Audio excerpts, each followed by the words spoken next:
This is Pulse of Africa, the face and voice of Africa. The story of resurgent and burgeoning Africa is here, only on the Pulse of Africa channel.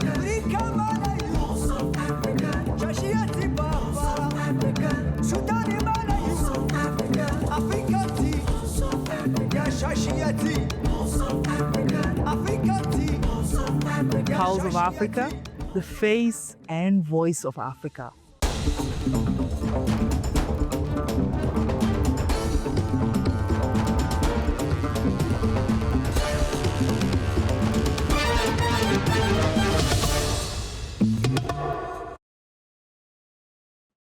Hello everyone, I'm Edo Masai from Pulse of Africa News, here to deliver the newest stories and updates from across the continent.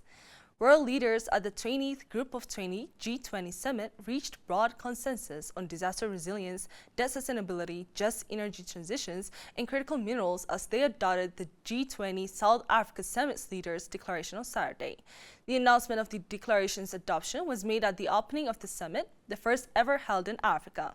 The two-day gathering is being held in Johannesburg under the theme Solidarity, Equality and Sustainability.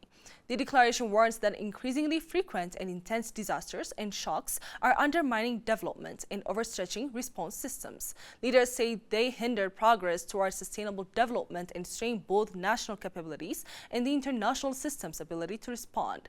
They called for integrated, people-centered approaches and highlighted the need for strengthened disaster resilience and response, particularly for vulnerable small island developing states and least developed countries. Energy access and transition also featured prominently. The declaration underscores stark inequalities, noting that over 600 million Africans have no access to electricity. The leaders support efforts to triple global renewable capacity and double energy efficiency improvements by 2030 and emphasize the urgency of mobilizing scaled-up investment in facilitating low-cost financing for developing countries in line with national circumstances. They also highlighted the importance of voluntary technology transfer on mutually agreed terms. On critical minerals, the G20 endorsed a critical minerals framework, describing it as a voluntary guide for sustainable, transparent, stable, and resilient critical minerals value chains that underpin industrialization and sustainable development. The declaration stresses that mineral resources should serve as a catalyst for value addition and broad-based development rather than just raw material exports, affirming the right of producing countries to harness their endowments for inclusive growth. The leaders' declaration reflects a shared recognition that global challenges require more coordinated and equitable approaches.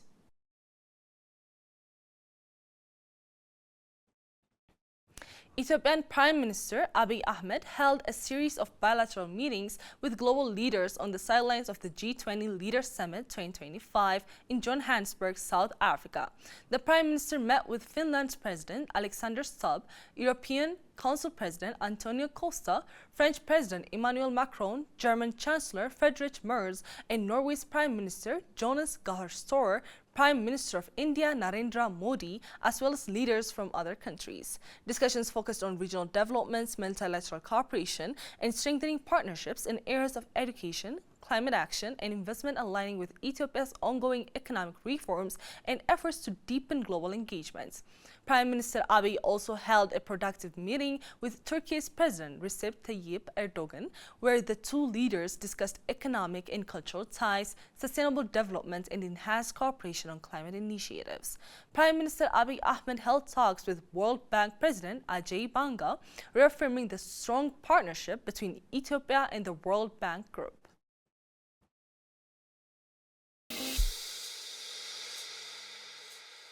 They shaped history. They inspired generations. They are the notables. Join us as we honor Africa's greatest minds and trailblazers, the notables, celebrating Africa's icons.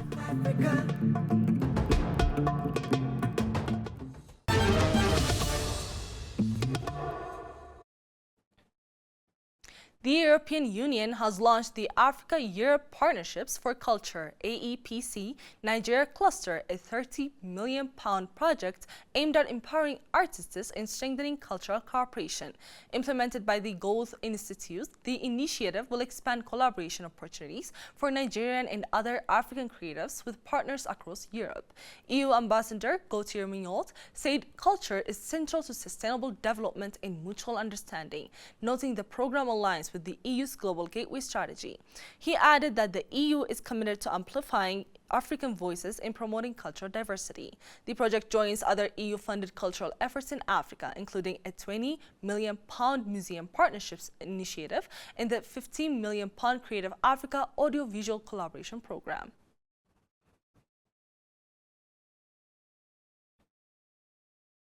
The 7th International Chocolate and Pastry Fair was held in Tunis, Tunisia, drawing chocolatiers, pastry chefs, baking professionals, and food enthusiasts from across North Africa and beyond. The three-day event featured an array of gourmet chocolates, pastries, desserts, and confectionery innovations, with exhibitors showcasing both traditional and modern creations. Live demonstrations, masterclasses, and tasting sessions offered visitors a chance to learn from top culinary experts and discover new techniques and trends. Organizers say the fair has grown into a major platform for Tunisia's culinary scene, promoting local talent, encouraging industry networking, and boosting the country's reputation as an emerging hub for artisanal chocolate and pastry craftsmanship. Competitions highlighting young chefs and creative dessert presentations added to the excitement, making this year's edition one of the most engaging to date.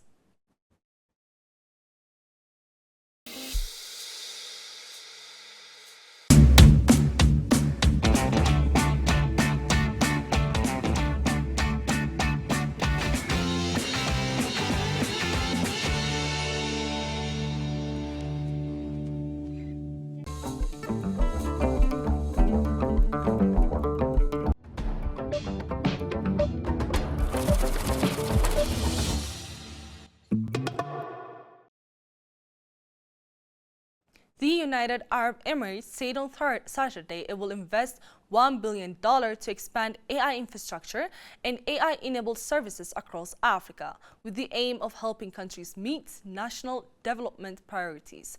UAE Minister of State Saeed bin Mubarak Al-Hajri announced the AI for Development initiative at the G20 Leaders Summit in Johannesburg, saying it would bring AI technology to areas such as education, healthcare, and climate adaptation.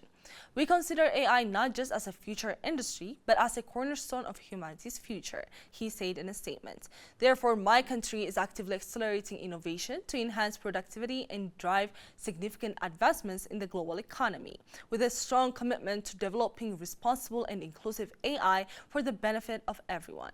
The UAE is one of the biggest investors in Africa. Its bilateral trade in 2024 reached approximately $107 billion, a 28% increase from the previous year, and its total investments in Africa were over $118 billion between 2020 and 2024, the statement said.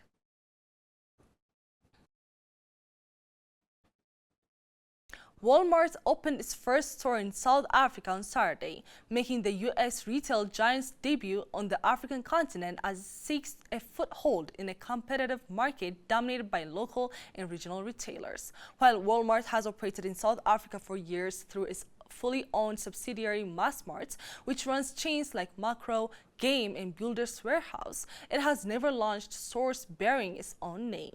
The move is part of Walmart's broader strategy to expand its global presence and tap into Africa's growing consumer base. Hundreds of shoppers queued for hours outside the Roodeport store, eager to take advantage of Walmart's everyday low prices and access international products not widely available in South Africa.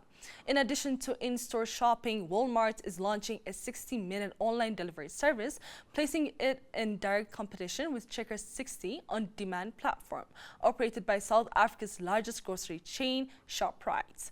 This service aims to offer convenience to customers in a fast-paced retail environment, stressing Walmart's commitment to affordability and accessibility.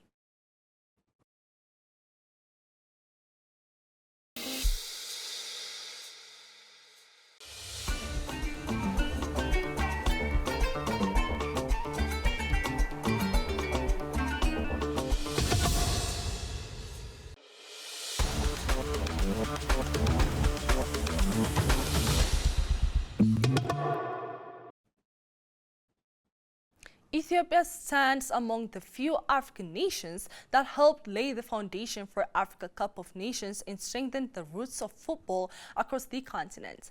The visionary leadership of the late Yidnaqacho Tesama, who championed fairness and integrity in African football, remains an enduring source of inspiration. However, the growth of our football has yet to match the boundless passion of our football-loving people. The government is committed to changing this by placing children and youth at the heart of its efforts, said Deputy Prime Minister Tamaskan Taruneh. One of the flagship initiatives of Prime Minister Abiy Ahmed, the nationwide construction of sports and recreation centers, continues to expand rapidly, building a strong foundation for the next generation. Our young Red Foxes U17 team have made us proud by reaching the final four of the CAF U17 Africa Cup of Nations qualifiers, he added. Out of 3 matches, they have won 2 and drawn 1, keeping their momentum and their dream alive, he said, adding, when we work together and stand united, there is nothing we cannot achieve. The dream of 2029 begins today, with them, with us together, he stated. South Africa continued their stream-rolling November tour with a 24-13 win over an ill-disciplined Ireland team who played part of the game with 12 men after suffering 1 20-minute red card and 3 yellows in the first half alone on Saturday. The back-to-back world champions, who had lost 4 of their last 5 games to Ireland and on their last 3 visits to Dublin, led early through a Damien Williams try with Cobus Reinach, adding a second after James Ryan's red card. Ireland then lost both fly halves, Sam Prendergast and Jack Crowley, and prop Andrew Porter to yellow cards during 9 minutes of persistent fouling, and even though Dan Sheehan struck back, an inevitable penalty tried to put South Africa 19-7 in charge at the break. A second half, Sacha Feinberg Mngozemzulu try ensured it was 4 wins out of 4 on tour for the top-ranked Springboks, with the final game to come against Wales. The defeat was Ireland's second in a mixed November series. Ireland then lost both fly halves, Sam Prendergast and Jack Crowley, and prop Andrew Potter to yellow cards during 9 minutes of persistent fouling, and even though Jan Sheehan struck back, an inevitable penalty tried to put South Africa 19-7 in charge at the break. A second half, Sacha Feinberg Mngomzelu try ensured it was 4 wins out of 4 on tour for the top-ranked Springboks, with the final game to come against Wales.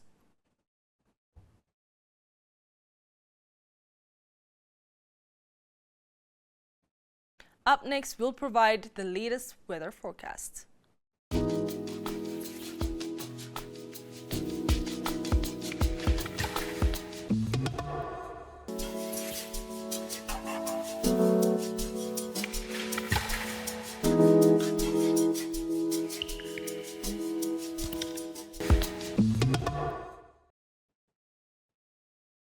Thank you for tuning into Pulse of Africa News. Stay with us for more key stories from all over Africa.